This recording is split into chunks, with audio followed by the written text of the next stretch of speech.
Buat mango milk cheese yuk. Pertama, kita buat jelly kelapa. Masukin bahan-bahan yang aku tulis di atas ya.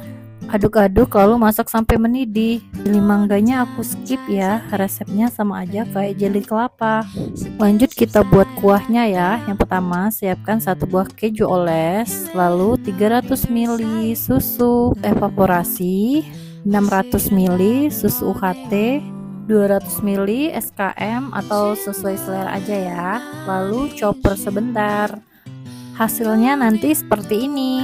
Ini aku udah siapkan cup 300 ml. Lalu aku masukin 2-3 sendok jelly mangga dan jelly kelapa. Masukkan mangga yang udah dipotong kecil-kecil, kurang lebih 2 sendok.